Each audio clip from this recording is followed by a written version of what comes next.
Okay. Welcome to another class of statistics, and today we are going to discuss about measures of central tendency. And one of the measures of central tendency of discussion today is something called mean, or rather average. So mean is that part of the population, or that part of the standard, or that part of the subject which is centrally located in the distribution of the population. So a mean is also called arithmetic mean, and most common is the most common measure which is used to discuss about data. So this mean is simply sum of the values divided by the total items. Say, for example, in a class of average of a class of 100 students, then you want to know their average marks. Then you add all the marks they have, then you divide by the number of the students in the class. So this mean is affected by the extreme values. It's always affected by the extreme values of any data. So in a calculator of mean, we have said that you add all the data, the whole population, that is x1 represent one object in the population, x2 represent another object in the population, x, or blah, blah, blah. Then number is the total number of that population. So the good thing with this one, it is easy to understand and easy to calculate. It is based upon all the observations. It is familiar to common man and rigidly defined. It is capable of further mathematical treatment. It is affected by sampling fluctuation, hence it is not more reliable. So the disadvantage of this type of calculation is that it cannot be determined by the inspection. Arithmetic mean cannot be used if we are dealing with qualitative characteristics, which cannot be measured by quantitative like caste, religion, sex, etc. So arithmetic mean cannot be obtained if a single observation is missing or lost. Arithmetic mean is very much affected by the extreme values.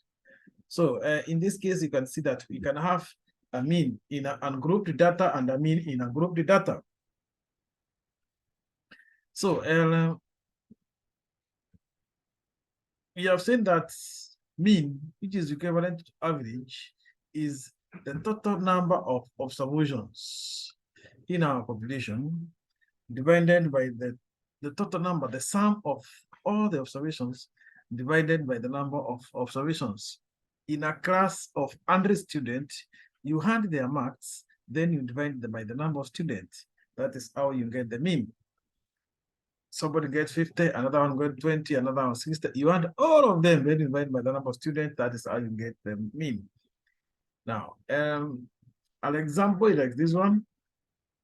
We have babies who are born in a certain hospital. One baby was 3.3 kgs, another one was 6.1 kgs, another one was 5.8 kgs, another one was 3.8 kgs, another one 2.7 kgs, another one 4.1, another one 3.4, another one 3.9, another one 5.1, another one 3 kgs.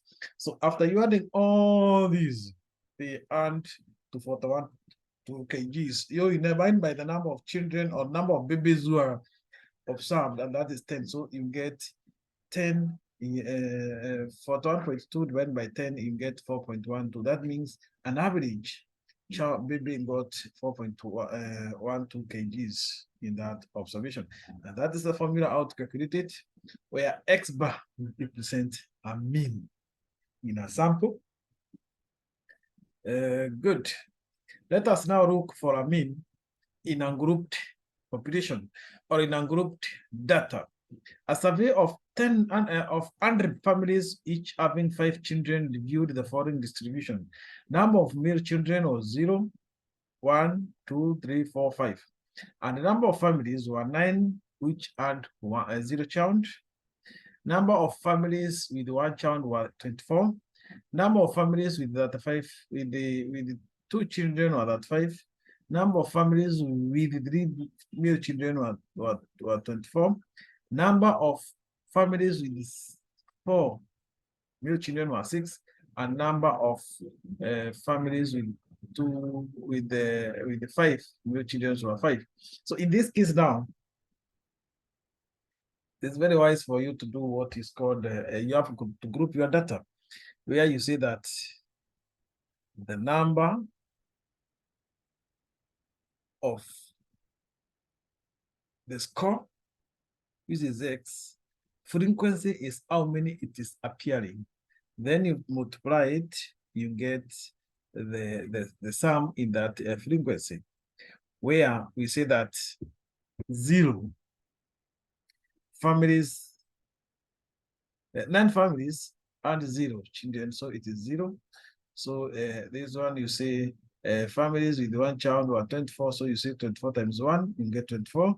Families with 2 children were at 5, so you say that 5 times 2 gets 70. Then you say children who and families who and 3 children who are 24, so you divide by 70, you get 72. Then families who and 4 children who are 6, then you multiply by 6, then you get 24. Then the one with the 5 children who are 2 get 100. Then you add all these one, you get 200. 200.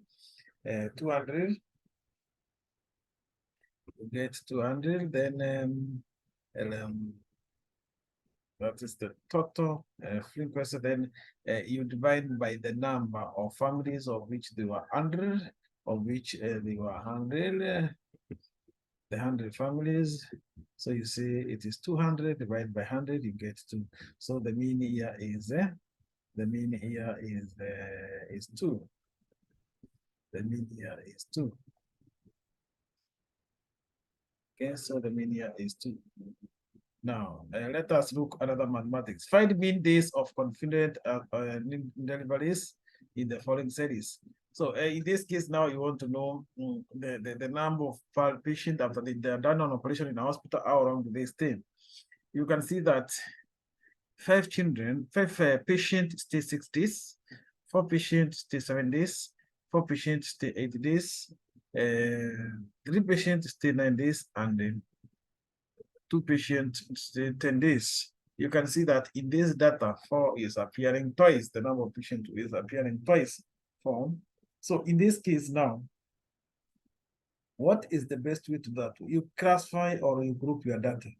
Number of confinement, number of patients in that confinement, that is the patients who are confined in the hospital 6 days are 5. So you multiply, you see how many that is that. How many are they? They are that.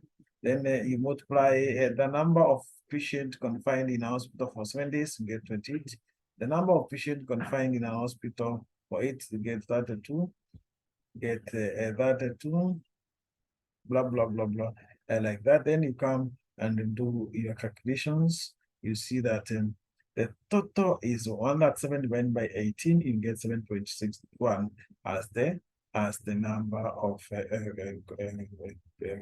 average in this calculations. So the key thing when you're calculating mean, always ensure that you do a tabulation of your data. You do a tabulation of your data so that you can be able to calculate your data in a better way. So that is all about mean. That is all about mean. Please do as many mathematics as possible so that you can be able to understand this mean. Thank you for listening.